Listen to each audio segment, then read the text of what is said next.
It's going to be a pickup video, but a little bit different this time. I've decided to change the format of my pickup videos. A lot of people like them, but I thought maybe it'd be a little bit more interesting if I were to talk about different things and then do pickups as part of it. Basically, I'm copying what Steve Benway does. He does his Friday talkies and Saturday speakies. I really enjoy watching those of his. So I thought, it'd be kind of neat for me to do as well. I could talk about what I did over the week and things like that. And if you want to skip ahead to the pickups, it'll be towards the end of this video. But the first thing I want to talk about is, of course, we're just a little bit over 2 months away from the Classic Gaming Expo in Las Vegas, Nevada. Really looking forward to the show. I'm in charge of the console area out there. Got a few consoles already coming in, being loaned by some patrons of the Classic Gaming Expo. One of the major attractions that we're going to have there is I'm getting a Battle Mech arena setup using the Steel Battalion game on the original Xbox with all the Steel Battalion controllers. I'm supposed to have 5 setups there. I'm going to take my setup as well, so there'll be 6. But I'm going to set mine up separately so you can play the original first game of Steel Battalion and then have the other ones all networked together so you can have competitions. I'm trying to get a Fairchild there and some other classic game consoles. I'm actually taking some of my consoles out there, like a Bally Astrocade, a Coleco Combat, my Nuon game system that has Tempest 3000 on it. I love Tempest 3000. That's a cool game. That'll be out there. I'll probably take some of my handheld games out there as well. If you do want to loan a console to be played in the console area, and you're coming to CGE, you can either bring it on down, but when you get there, you'll need to find me so we can sign your console in. I'll need the serial number off of it, and I'll also need to have your name and your badge number to make sure you get all your stuff back, because there's going to be quite a few consoles there. I'm going to try to keep everything organized. We're going to have security there. If you do happen to bring some more rarer games, we plan on having a checkout system where if someone wants to play your rare game, they have to provide their badge in order to get the cartridge to go play. And they have to bring the cartridge back to get their badge back. And we'll know who's got the game because we got their badge. So we're going to try to do that for some security there. We've not had problems in the past at Classic Gaming Expo with cartridges disappearing or anything like that. So it's a pretty good crowd that goes there. There'll be links down below for the Classic Gaming Expo, as well as the email address for me at Vegas Retro Expo, which is console@vegasretroexpo.com. If you want to bring a console, then contact me and we'll work everything out.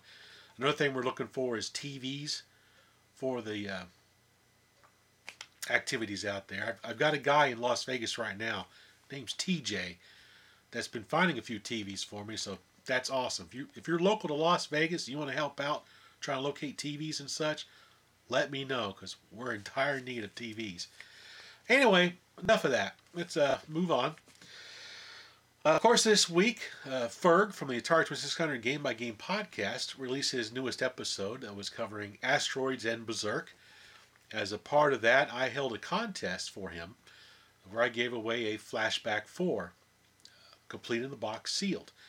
And we had a winner there. His name was Lou to Retro, who also has his own YouTube channel, which I'll have a linky down there. He does a lot of YouTube videos as well with his kids doing games and things like that. It's kind of fun to watch. So I recommend checking out his channel as well. But also, another podcast I like to listen to, Genesis Gems on the Retro Junkies Network, which I'm a part of. They released their Sonic the Hedgehog episode. Now, I love Sonic the Hedgehog on the Sega Genesis. And I've actually submitted a 2-minute memory segment for their podcast that they requested from me. So you can listen to that and hear my thoughts about the game and my memories of it. I'll be on a future episode when they cover Golden Axe. Golden Axe is awesome. Me and my wife can kick that game's butt. Anyway, also another podcast that's really fun to listen to that I really enjoy, Two Dudes and NES. My buddies Michael and Oh, he's going to hurt me for this. I can't remember his name. Justin, maybe? Sorry, guys. They do like a weekly show where they go through each game on the Nintendo NES system, much like what Ferg does for the Atari 2600. Very entertaining show to listen to. Their newest episode is covering Wrecking Crew, which is one of the original black box release games for the Nintendo. And it is one of my favorites. I like to play on that system. So I'm looking forward to listening to that one. I just downloaded it the other day. Of course, linkies will be down below for all these podcasts I'm mentioning. The next one was from my buddies at Retro Obscura. They just released a 2-part interview with Keith Robinson. Really great show, Retro Obscura. If you've not listened to it, I highly recommend it. There's 3 hosts. There's Aaron, goes by the name of Di Gamblick. He's my buddy. Dubstep Dad, and Sweet. They got some really good chemistry between the 3 of them. They have a lot of great segments in their podcast. It's very high quality. I highly recommend it. And then finally, my buddies over at Intellivisionaries, Paul, Rick, and William, they released their newest episode called the Dungeons & Dragons Treasures of Tarman. I like the Dungeons & Dragons game, so I'm really looking forward to listening to this episode. If you're not listening to the Intellivisionaries, again, it's another great podcast you probably need to check out. It's really neat. It's usually anywhere from 4 to 6 hours long, but it's good quality material. So I highly recommend it. This week I've been on vacation, so I've been doing a lot of running around trying to find things to pick up for my collection and everything. I got a few things here. Unfortunately, I found a bunch of cartridges for a Commodore 64 that I picked up, and I don't have a Commodore 64, so the gameplay video you're going to be seeing as I go through the cartridges is basically running on an emulator. So we'll start with the Commodore 64 stuff. First one I found was Kickman. It's basically a home port of the arcade game Kickman that was made by Namco, I believe. And what's neat about this game is you have some balloons floating on the top, and they'll fall. And your object is to try to catch the balloons with your little clown on a unicycle on top of his hat. If a balloon starts to get by you, you can hit your action button to make his feet fly out and kick the balloon back up into the air so you can get it on top of your hat again. It's a pretty interesting game. It's not too bad, actually. The next one was Radar Rat Race. This is like a clone of Rally X, which I love Rally X in the arcade game. Matter of fact, Ed Freeze has got a prototype that he's working on for the Atari 2600. It's a playable ROM, and it is awesome on the Atari 2600. I'm really hoping he brings it to CGE and release it there on cartridge. That'd be a definite purchase. The next one, this is for my buddy SoCal Mike, my co-host on the ColecoVisions podcast. Kinderkamp. He's starting to collect educational cartridges now for his Commodore 64 collection. So basically it's an educational game. You got drawing games, a letter match, that kind of stuff. It's kind of neat. So hope he enjoys it. Another one I picked up for SoCal was Sesame Street Let Her Go Round. I have no gameplay footage of this because I cannot find a video and I can't find a ROM that works this crazy thing. I did look at an Atari 8-bit version. It looks kind of interesting. So, next one I picked up, Q*bert for the Commodore 64. Not a bad version of the game. It plays really nice. It's a little slow, but it's probably the emulator I'm using. It probably plays a lot better on actual hardware. So it's a good version of the game. Next one is a personal favorite of mine. I got this on my ColecoVision, and I've got it on my Nintendo NES, and I've got it on my computer. And it is Lode Runner by Broderbund. Classic game. Game is still awesome to play even today. Very challenging. A lot of fun to mess around with. I can't get enough of this game. Reminds me a lot of Apple Panic on the Apple II and Space Panic on my ColecoVision. A little bit. Of course, I got Load Runner on the ColecoVision, so I got the real thing to play. Next one I picked up, Kungabungo.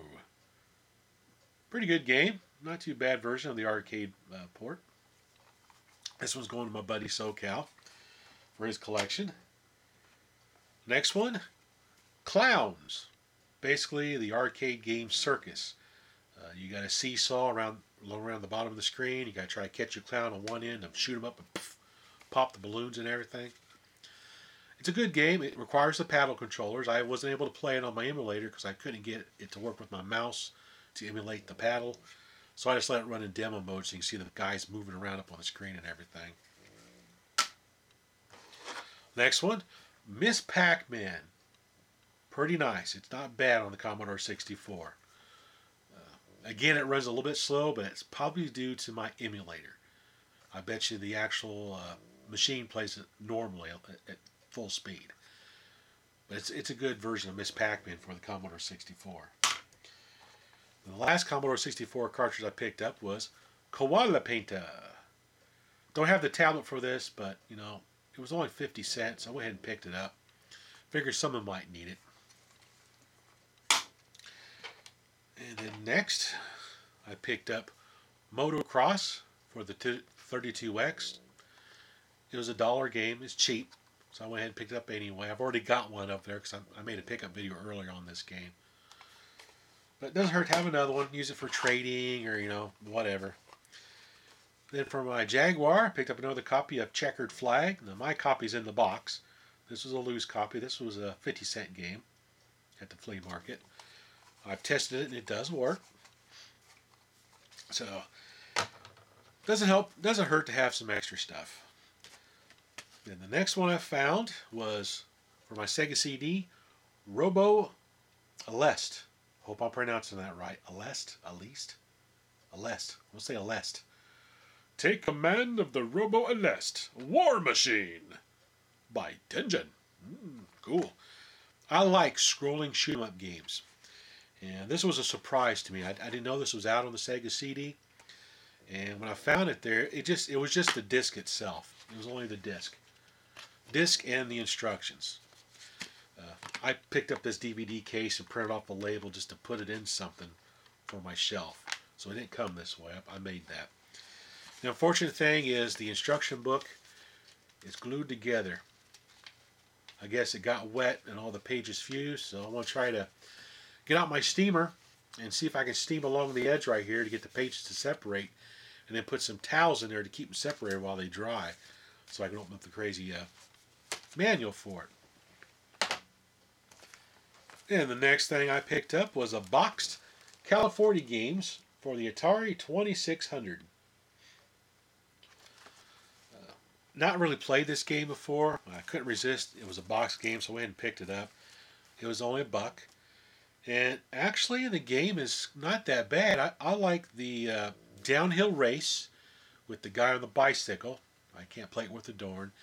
And I also like the guy with the hacky sack. When he kicks his feet around, he can bounce the thing off his head. It cracks me up, man. It's a pretty enjoyable game. I'm pretty impressed with it. Then the last thing I picked up, no, this ain't the last thing. There's 4 more things after this, but they all go together. I picked up for $10 a Sega Game Gear. Sound works perfectly fine. Screen's okay. It's pretty nice. It's in pretty good condition, pretty good shape. It's got the battery covers and everything. And with this, I picked up Sonic Triple Trouble. Woo! Excuse me. Not too bad of a Sonic game. I got a bunch of Sonic games. Sonic Chaos. Pretty neat. Not bad. And of course, Sonic 2. Sonic 2. This is probably my favorite one of the Sonic games. And of course, I found a pinball game. This is Pinball Dreams. It has 3 different tables in it.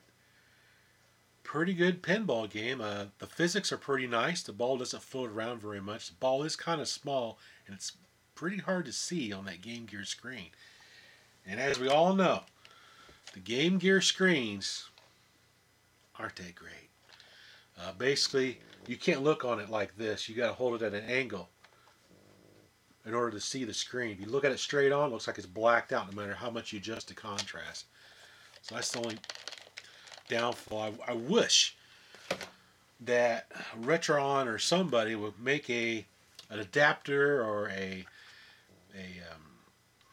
one of those all-in-one game machines that actually plays Game Gear cartridges. There are some awesome Game Gear games out there. There's just no way to play them unless you have one of those crazy little Sega Game Gears. So, hope someone gets to working on that. Well, that's all the pickups.